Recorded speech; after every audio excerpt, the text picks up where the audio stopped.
Hey guys, welcome to another episode of Journey to Identity. I am so excited to be sitting here for season 2, right? So I know you guys have been asking, everybody has been asking, Sharon, where have you been? What do the young people say? Twin, where have you been?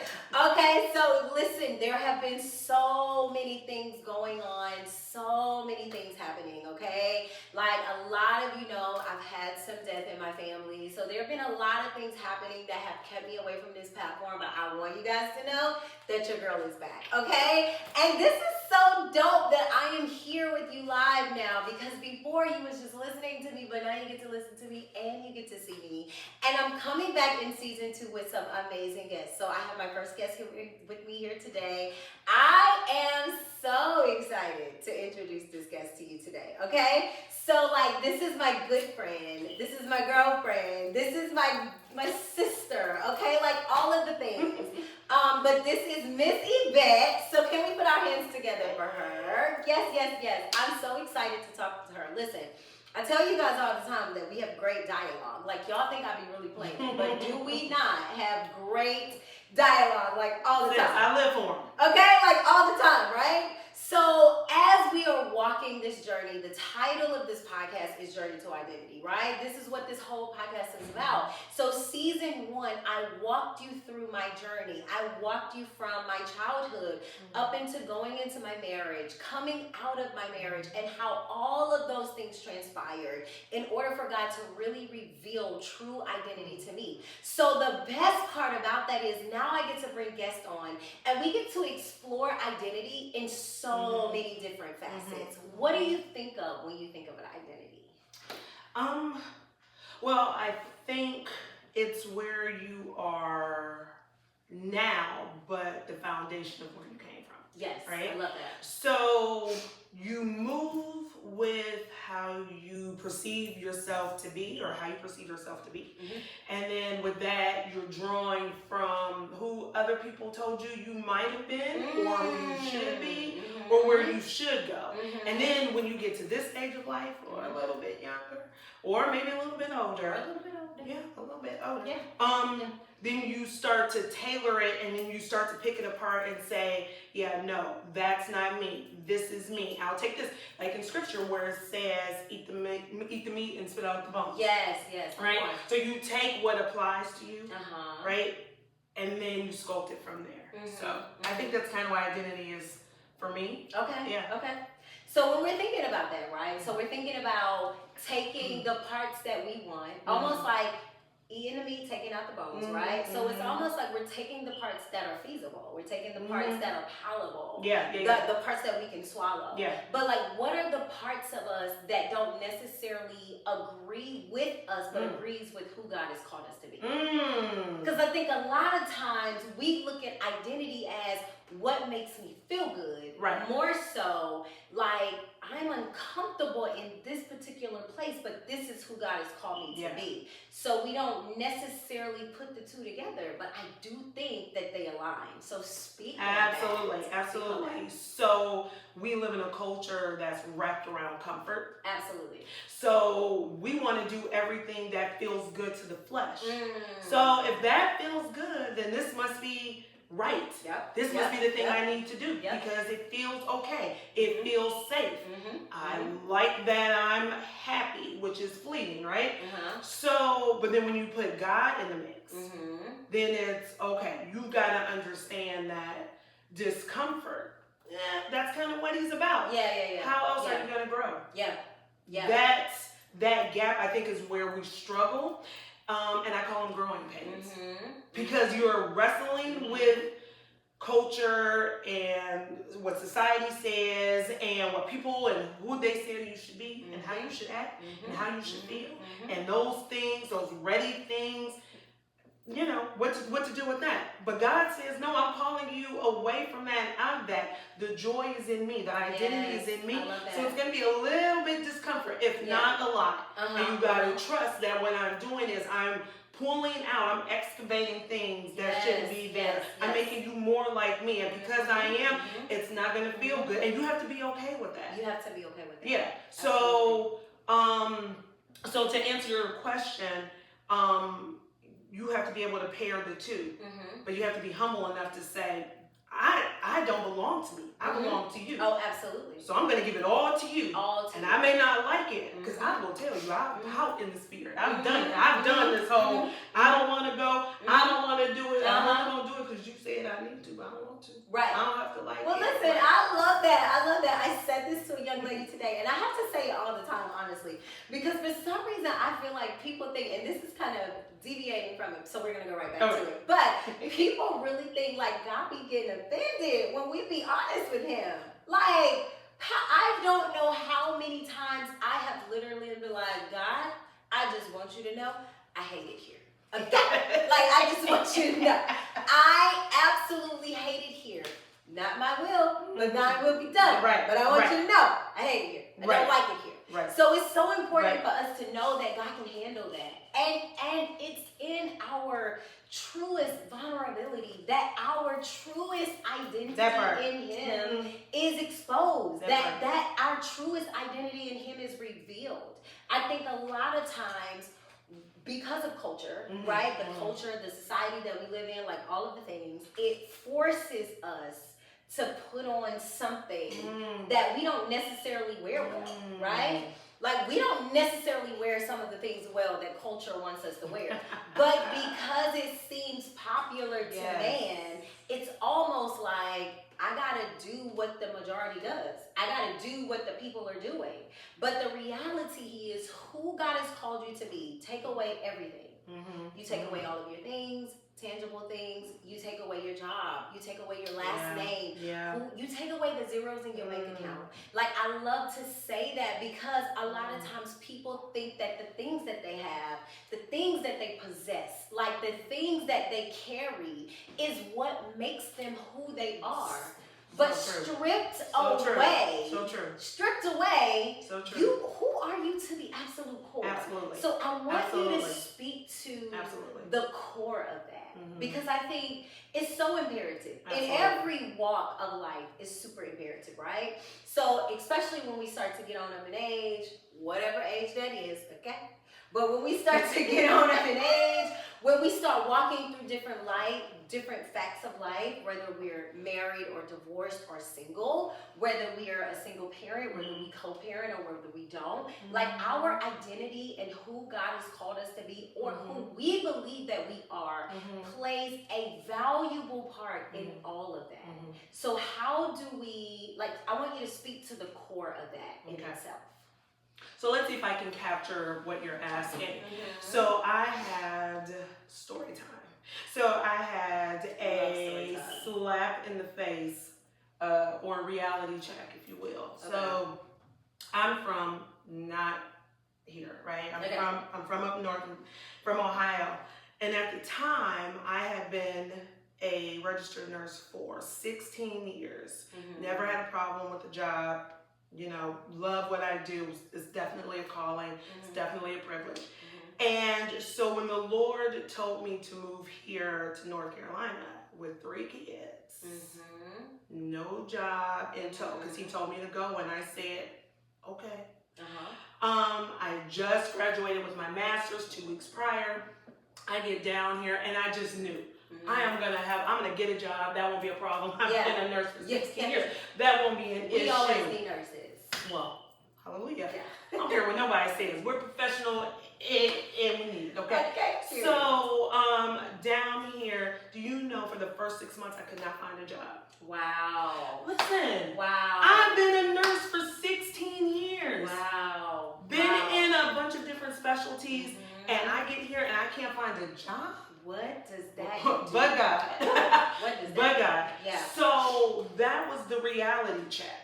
Because in those 6 months of how am I supposed to take care of my children, I grew exponentially in my relationship with God. He sat me down, and every day I was in my word. Every day I was watching sermons, and every day I was looking for a job. When I couldn't find one for 6 months, He provided. Brought people in to fix the car that wasn't working. I was renting a house and couldn't tell you how we didn't end up evicted. Come on. Still paying a car note. Nobody ever came, knocked on my door to repossess it. Right? So He said, but listen, I took you away from safety and security, a family, and everybody you know. I brought you down here with 3 kids and no job. I'm still providing. You don't have a job. Is your identity really a nurse? Or is your identity in me? Right? I love that. So, okay, what do you mean? I could do that. I could go anywhere and get a job. Yeah. So to be able to let go of the initials behind your name, or the initials in front of your name, Mrs., right? Or whatever, to be able to let that go and say, okay, it's not about me. You're doing something here. So, okay, let's do that. And so, so 6 months, no job. Wow. And it had nothing to do with the fact that I was a nurse for 16 years and didn't have anything in my bank account. So, what was the question? I'm not even gonna lie.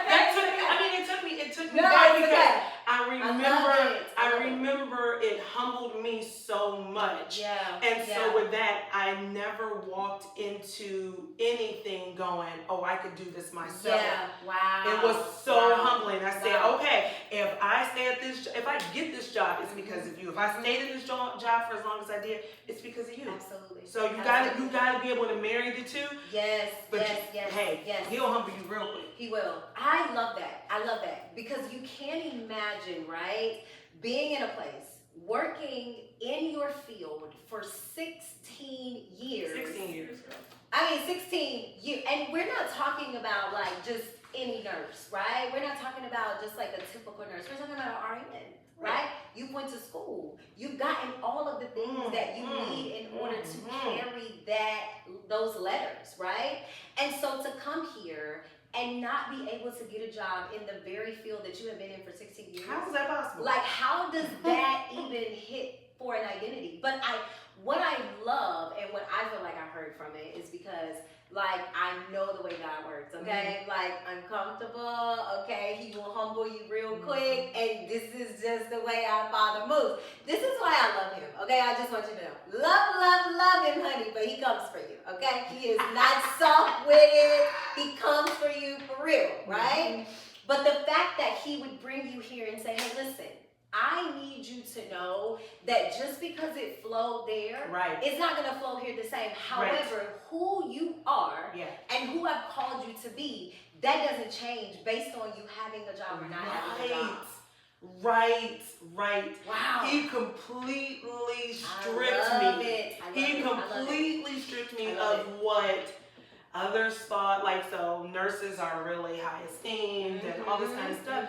But he said, I'm taking all of that from you. And I'm starting you over. I'm rebuilding you. I am rebranding you. All that, right? And it was powerful. I love it. It was I powerful. love it. That is amazing. Because I can only imagine, again, like what that really feels like and how, like in that moment, right? Because I know you had a moment earlier. I love that for you. I love that for me, right?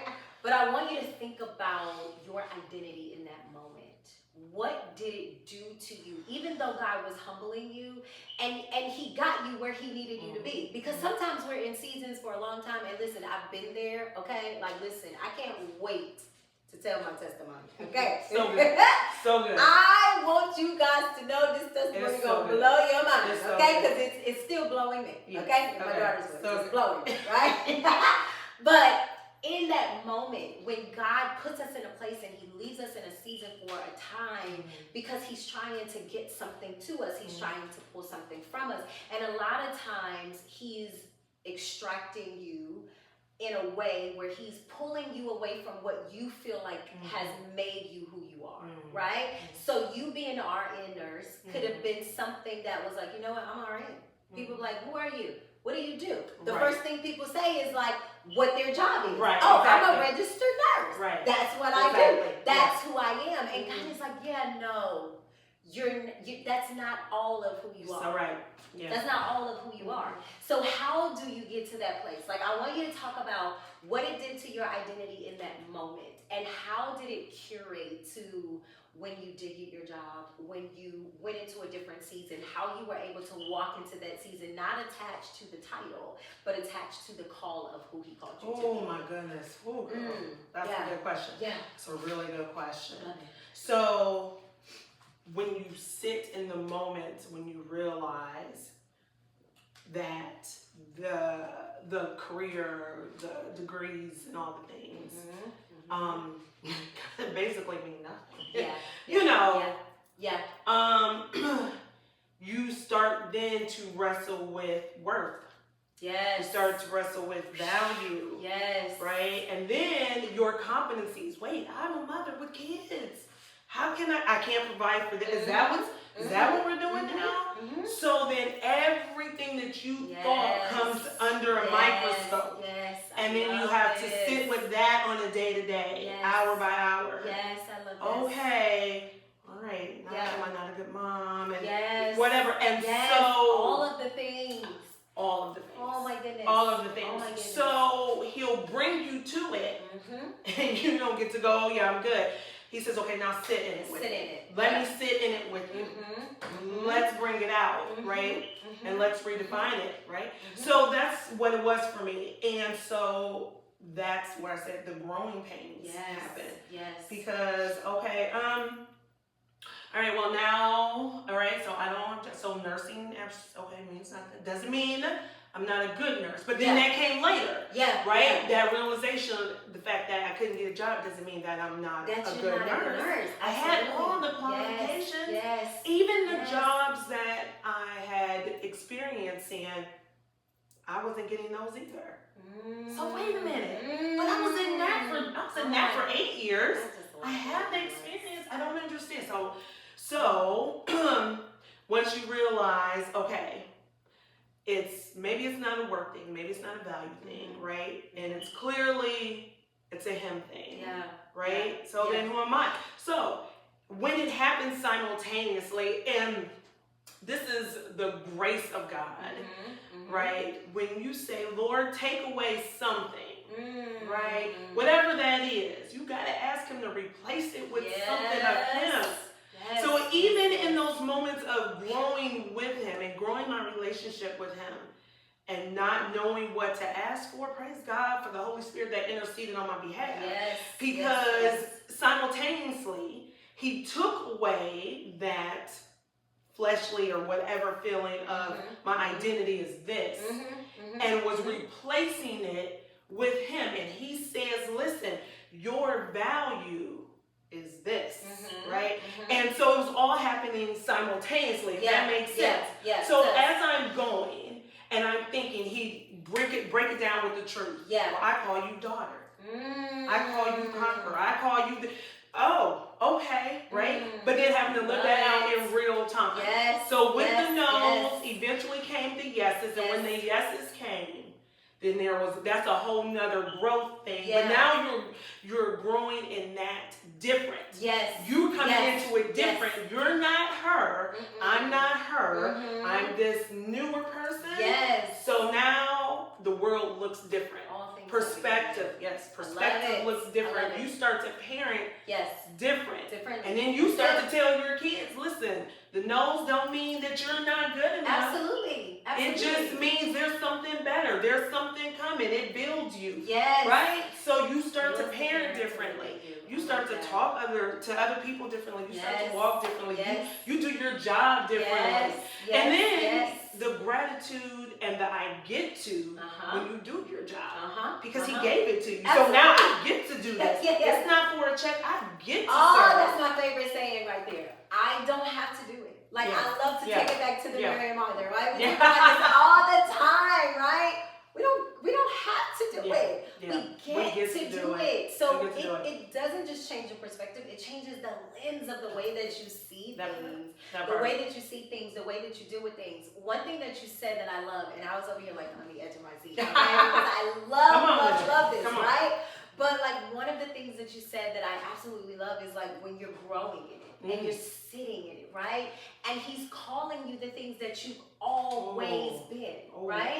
And I think a lot of times where we mess up is we don't ever listen to God when he says all of these great things about us, because all of the things that we can see and other people can see, they're bigger than what we feel like God thinks about us. Good. Like it's bigger. So it's like when people are calling you nurse, you know, and this is before, when people call you nurse, that's bigger than God saying, but you're my daughter. Because it's like, I mean, God, yeah, I'm your daughter, but I'm a nurse. Like, I'm a registered nurse in that, okay? Like, I went to school for this. I got good dollars for this. I owe good student loans for this, right? That part, like, put some respect on my title, right? But I think a lot of times God puts us in moments and make us sit with it. Yeah.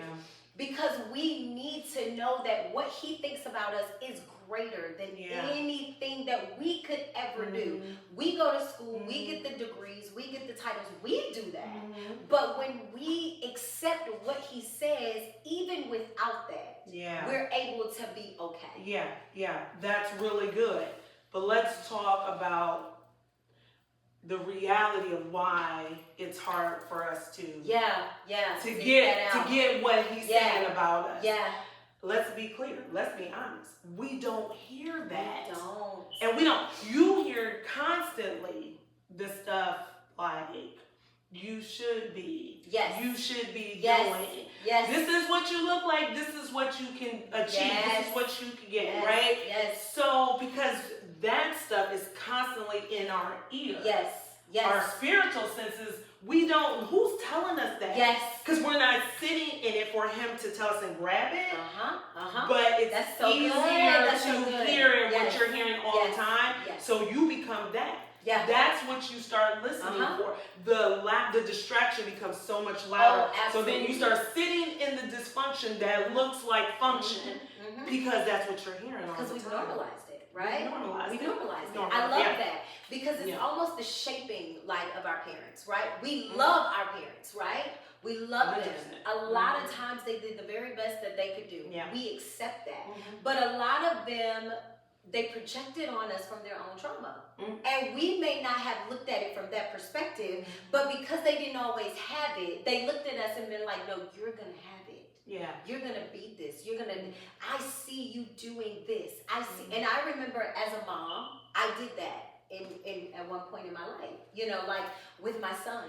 My son loves music, right? Everybody know my son loves music, okay? Check him out, Jay didn't tell me, okay? Go ahead, I'm gonna drop that for you.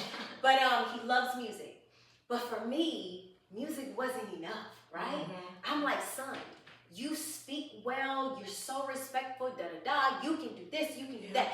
I don't want you to do that. I want you to do this, and this. And it became a battle because at that point, you're contradicting what it is that they feel like they were purposed to do. But what I love is how, I love the Father to get me together because he gets me together real good, okay? I just want you to know. He gets me together all the time. I just want you to know. But the perspective of that is a lot of times, as you said, because it's not heard. And we're not given permission to do that. We feel like we've got to go in this direction.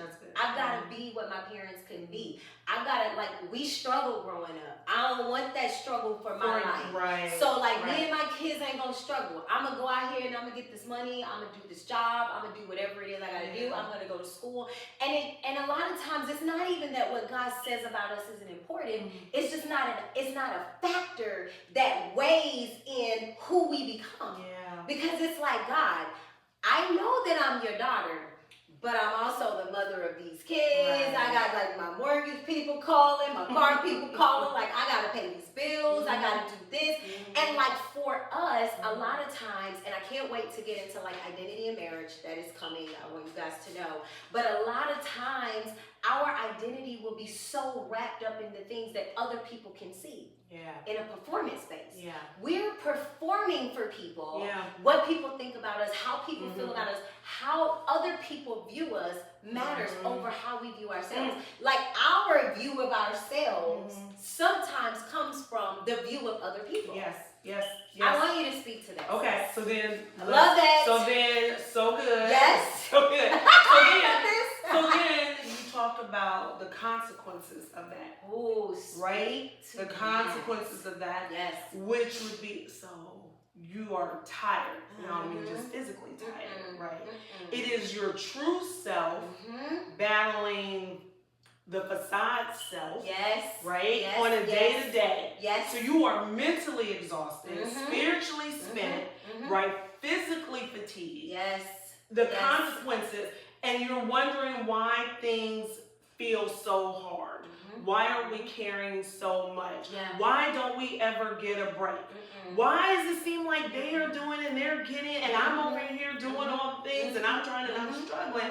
And the thing is, he didn't call you to be something. He can deal with who you are. He can't deal with the facade part. Yeah. He said, I didn't create that. Yes. So how am I supposed to help the thing that I didn't create? Yeah. Right? I love that. So it's the consequences of it's the consequences of the mask. Absolutely. Per se, right? So yeah, because you have to sit in there, right? Yeah. And I think constantly, and this is what I've seen, and we talk about this all of the time, right? This is what we've seen latter in the days, especially in the work that I do, getting an opportunity to talk to people, and you too, like being a nurse, you come encounter with a lot of people on a constant basis. So one of the things that we've experienced and we talked about is how we see people in their latter ages who are still trying to figure out who they were. Who they are. Like, what are you? I remember being at this brunch, guys, and I don't know if we got to talk about this. I remember being at this brunch. It was like a brunch for like women. It's something that I go to all the time. And I can remember a mother sitting there, and she's in her later years, and maybe 55-ish, going on 60 or somewhere in there. And this mother was crying out, right? And she's like, I was chasing this, and I was doing this, and I felt like I had to do this, and I had to provide for my family, and I had to do this, and I had to do that. And like now I get here to this point in my life, and I'm like, I don't even know who I am. I don't even know, like I am trying to find myself. And I've had people even in my groups who come and they're like, listen, I got my children through college. I took off my own life so I could make sure that my kids were okay. They went to school, they got good grades, they went to college, they became, now they're living their lives, and now I'm sitting here trying to go back to where I left myself. Wow. Because I left myself to do this. And this is why I say, like, even in parenting, and I want to talk about identity in parenting before we have to end this, but even in parenting, a lot of times it becomes the totality of everything. Like, oh my goodness, I've had a kid, now I'm a mom. Everything else has to shut down so that I can focus on this thing. But it's like God didn't call you just to one facet. You're not just a mother. Like, you still have to show up and be who you are, because what about the people who God has assigned to you that don't get an opportunity to encounter you because you're mothering?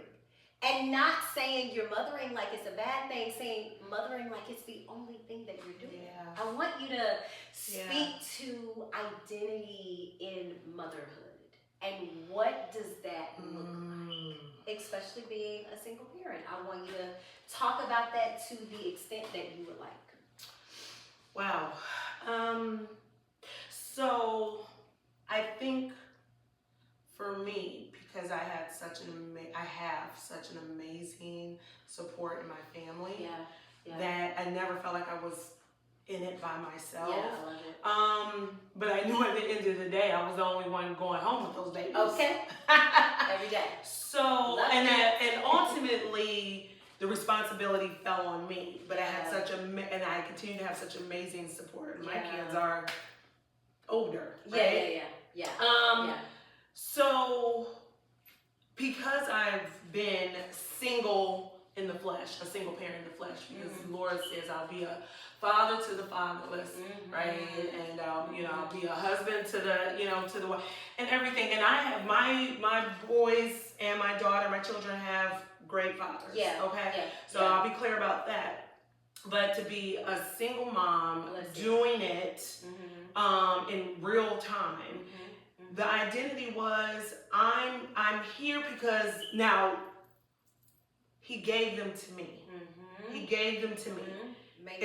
It's my responsibility, right? Like, you love me, because there are people that don't have children, right? And how it must be for them, right? So you get to do this, right? And I'm not gonna I'm trying not to mess this up. I'm trying not to mess this up. So I am going to do everything in my power to show up for them. Yeah. And I'm going to try and make a life for them, like you were saying earlier, that doesn't look like maybe what I've been through. Yes. And I had a great upbringing. I had a great family. You know, everybody was great. So it becomes about them. Yes. Now, when you have that support and that flexibility, and it's going to be different for everybody. For sure. When you have that support and that flexibility, then it wasn't always like, okay, I am tied to these kids like they are a ball and chain and whatever. God was still calling me. Still calling me. Right? And I in a sense was given permission to still be Yvette. Still do what, right? Whether that was because I had supportive family, whether that was because of my kids who said, Mom, listen, you should go to the movies, right? Like getting that. Because there was a time where I asked. Am I the only one? No, you feel a little guilty sometimes. Listen, no, I can attest to that. They got all the candy just because I wanted to go somewhere, wanted to go to the movies or something. So, hello Family Dollar. Y'all got chips, and y'all got cookies, and y'all got candy, and y'all got pizza. So I wouldn't feel bad for leaving. Yeah, because it's like a guilt that you feel. Absolutely. No, 1,000%. Yeah. I can attest. But when they start telling you, when they get older, they start telling you it's okay. And you're like, you sure? And you run with it. Right? So to my identity as a mother, I had wonderful community. So I didn't feel alone. I never felt alone in it. And but that's not the case for everybody. For sure. And just to speak to like the opposite side of that, right? I absolutely love that, right? But because like you said, there's so many people who have to speak to that or have to see that from a different lens, They may be a single parent and they don't have all of that support. They don't have great fathers for their children or, however. So they're literally navigating this thing called life, mothering, like trying to show up in all of the things in all of the ways all by themselves, right? One thing that I would say to them, and then I want you to tell them, like look in the camera and say something to them as well. But one thing that I remind myself always is like, God is the Father. Right? So he's not just my father, but he is absolutely my children's father. Right? Because I navigate that season of single parenting and not having a great support within the father, great support within family. Like, I don't always have that. So I have to constantly remind myself and remind my children, right? Because how are children's identity even affected when a parent is absent? When they're watching one parent do it all and another parent not show up? Like, how does their identity become a factor in that? Who they decide to become. Even having an ill will, like one day, I'm going to get my daughter on this podcast. I'm going to get my daughter I love on your this babies. podcast, okay? Because I want my daughter to speak from a place of like how her identity was affected when my ex-husband and I went through our divorce, and like where her struggle lied, within her forgiveness and what that looked like, and how we navigated that season, because we literally had to navigate that season within her life. And it was like living life out loud. It was a real thing, So I always remember that God is the Father. No matter what your season is, no matter where you stand, and even when it gets hard, pull on the people that you can. Like I didn't always grow up with a lot of family that was really close, but God put me in a space where I have such great community, right? Like I've created sisters and I've created people in my life who have become family for me and my children. And so they walk around and call them aunties. They walk around and do life with them, and I can trust my babies with them. And so one thing that I know for sure, two things that I know for certain, is God is empathetic and he cares. Even when we think like one thing, and then I'm gonna let you speak because y'all know I that's fine. but I grew up And my father wasn't in my life. Like, my dad wasn't a part of my life. And I love my dad. We have a great relationship now. But growing up, he was absent. And so one thing that I always knew that I didn't want for my kids was to not have their dad around, right? Ooh. One of the reasons why I stayed in my marriage as long as I did, I promise you, we're coming to you, okay? We're coming to you, okay? But that was one of the reasons why, because I was like, I need my children to grow up with their dad, because I didn't.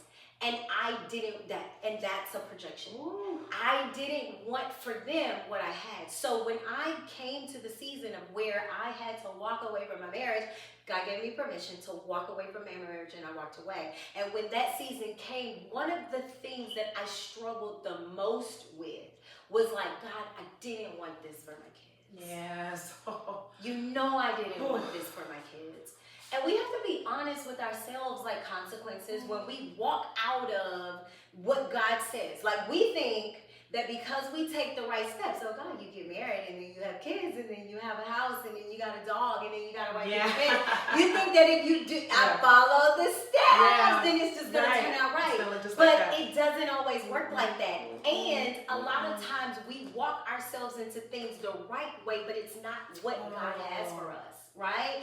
And so when we do that, and we found ourselves in places like this, we have to be honest with ourselves. But one thing that I really struggled with was like, God, I never wanted that for my kids.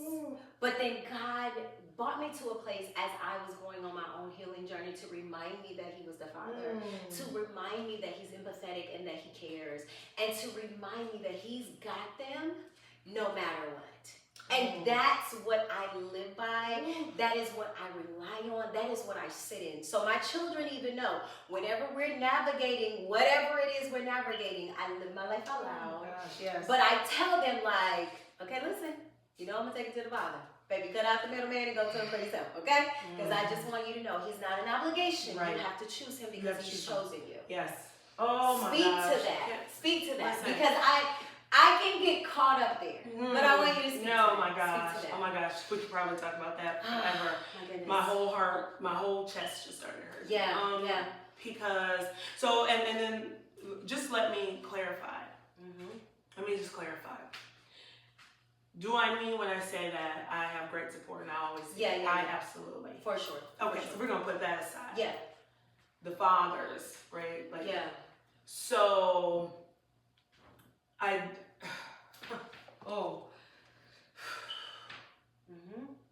so there's two fathers, right? Yeah. There's one father from the go, okay, who has been to this day who's one of my best friends. He's an amazing co-parent.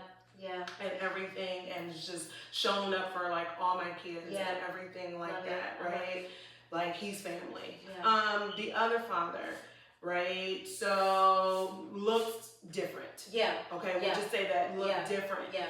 I say like they have great fathers or whatever. It's great because at this stage, right now, all my children have a relationship with their dads. It's good because they have the relationship with their, listen, that it's about, hey, you like it, I love it. Kind of deal, right? For the other one. For sure. So I just want to be clear that it wasn't always, for one of them, it wasn't always like that. And so to speak just going back really quick about the identity that I struggled with, about not ever wanting to have, not have a father there for my kids. For years, I felt so guilty because I was like, first it was, is there something wrong with me that I'm single and not married and I don't have kids? I don't have a father for my kids here. I struggled with that for so many years. And the fact that my first two are boys, how do I raise boys? Right? So then I felt guilty. So then after is there something wrong with me? I love this. Then it was, I feel so bad because how am I supposed to teach you those things that a father would teach a boy? And I'm your mom. Right? So, I love it. And then you wrestle with, at the same time, society going, you can't raise a boy. You can't teach him that. your kids, you can't baby them, you Yes, can't do this. yes, So yes. now I'm wrestling with nurture, Yeah. which is given to us naturally, Yeah. which is why Yeah. I'm a nurse, because it was a gift. Yeah. So nurture Yeah. is everything to me. Yeah. So now I can't, if they fall, I can't run to them? Yeah. Yeah. Because yeah. you can't teach a boy Come back. on. You gotta let them get up and you gotta let them cry. Yeah. And so now I'm wrestling with societal rules versus my guilt versus my something wrong with me. Yeah. All that all stuff. of the things. So that's all of that had to come to a point. Yeah. Then let's not forget the forgiveness part. Yes. I'm angry and I'm mad. Yes. That they didn't show up the way I wanted them to show up for my babies. Yes. So now I am mad and I am Yes. angry, and I'm not going to speak whatever to my kids about it, but I'm feeling some kind of way, Lord. And when He says forgive them, listen, what? Right now? Right. Oh yeah. No. And I remember when the Lord convicted me to do it, and I reached out to the vine. And I said, I'm sorry for whatever. And when I tell you, I love it. He handed my whole self on a platter. Yeah. And I was like, and I sat there and I was just like, Okay. I'm okay. Yeah. Hung up the phone. Yeah. And I'll never forget. And I sat there and I said to God, I thought this was supposed to feel good. I thought I was supposed to feel better when I forgave. I thought I was listening. I let them say their piece. I forgave, and I feel like crap. They dug a whole grave and threw me in it and put stuff over and I feel like crap. Wow. So where's this whole forgiveness? You said I'm free once I forgive. And all this, so I didn't realize that God works quietly. So it wasn't for about 3 or 4 days.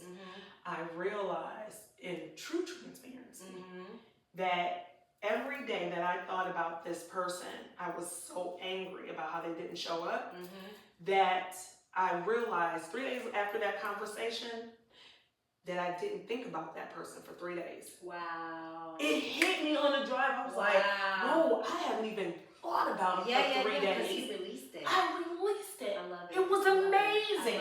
I love it. So then I love it. I was able to do things a little bit differently. Listen, did you call your dad? Right? I love Did you it. let him know that they, I you know love what I'm that. saying? I Do love you it. want me to? I love it. Yeah. I love it. You just show up different. Yeah. So I want to be clear that it didn't always look like how it is now. Today. It's a whole process. Yeah. It's a whole journey that I did, ma'am. It's a whole journey. Yes. And if you allow Him to do it, He will do it. In the mess.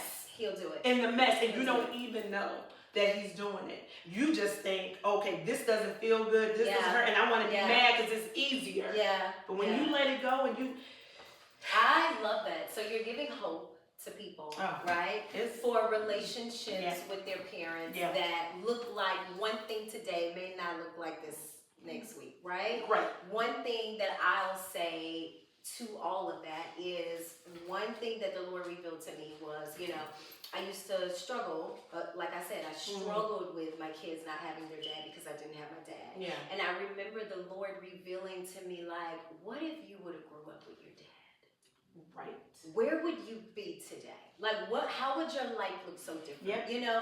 And like and so when I was struggling with my own children and not being, having their dad, I lived my life out loud with them. So I would go to them and I would be like, whatever the situation may be, like they're releasing their frustration, they're releasing their anger, and then I'll be like, okay, let's pray for them. And like in the beginning, my kids would be like, yeah, Ma, you pray. I'm not. I don't know.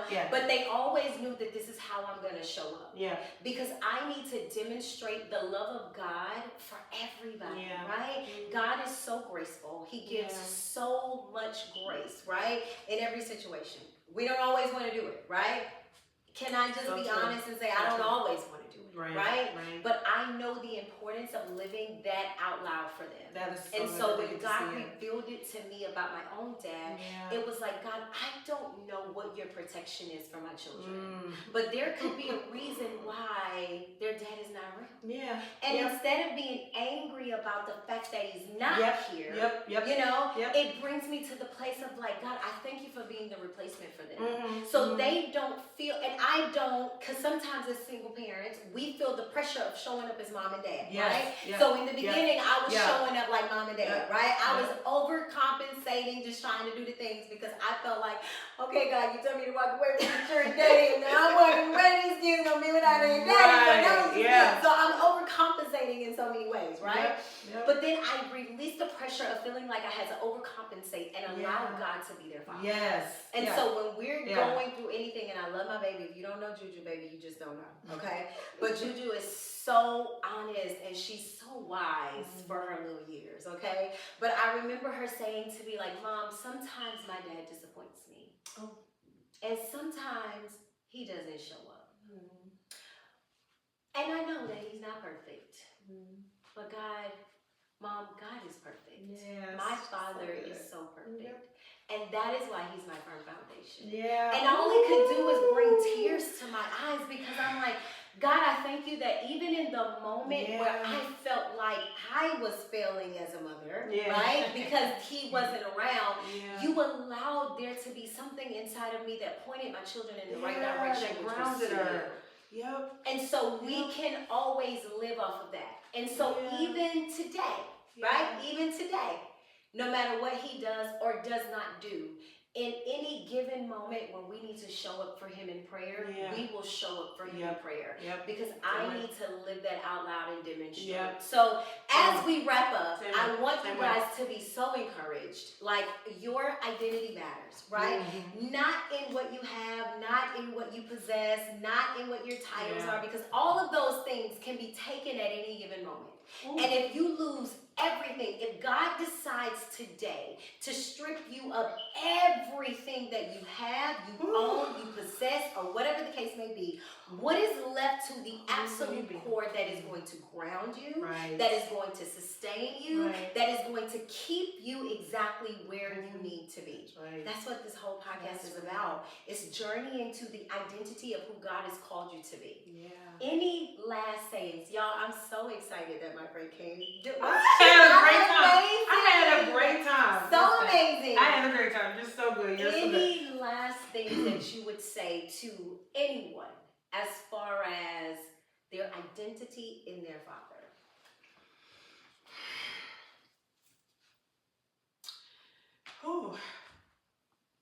Give yourself grace.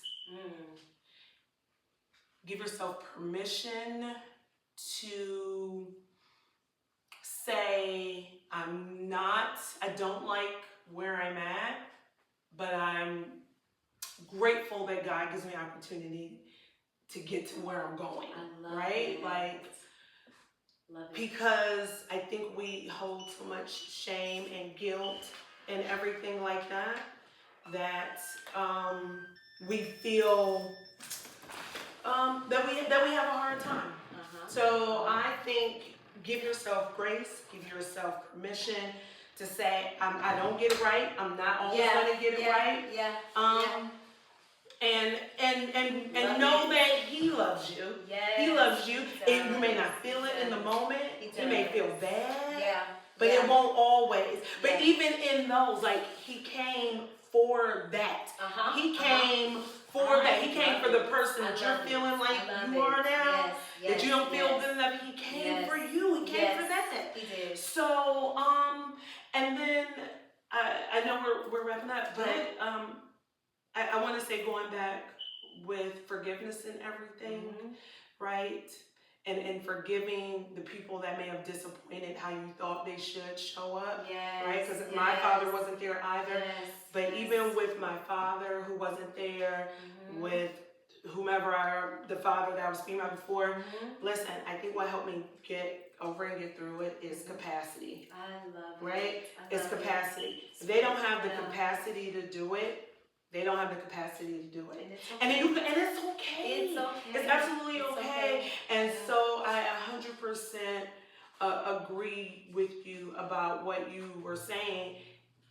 It's okay. It's okay because listen, God's protection looks Yes. so different. It does. For right? everybody. For everybody. It does. And who would they be? Listen, Yeah. I got to raise my babies in God, Yes, right? Yes, yes. I could, and Yeah. my father wasn't even a Christian. Yeah, same. Father wasn't a Christian. Yeah. My father wasn't a Christian. Yeah. My mom was, my family was. Yeah. So had I grew up under that, Where, like you said, where would I be? Where would my children be? That's it. That's Listen. it. That's So it. yeah, so I think that's all I want to say about that I is love it. I give love yourself permission. Yeah. Know he came for who you are now, even if you don't feel like you're all that it. Yeah. or worthy. He came exactly for you. He loves you. He loves you. He loves you. Thank you, guys. I thank you so much for tuning in to another episode of Journey to Identity. I absolutely love you. My mission, my purpose, and my passion for this entire platform is for you to recognize exactly who it is that God has called you to be. No matter what you've gone through, no matter where you've been, no matter who your parents are, no matter what your past looks like, or what you even think your past says about you, it does not define who you are in God. Who you are is who he called you to be from the very beginning. Okay? Jeremiah 1:5, he had a plan and a purpose for you even before putting you in your mother's womb. You've got to trust that who he designed for you to be is who you can always be to the core. And you've got to allow him to pull back every single layer that is required in order for him to get to that core. But when he shows you who you are, I promise you, your life will never be the same. I am Sharon Tillman. Thank you guys so much for tuning in. I love you guys so much. And until next time, have an amazing day.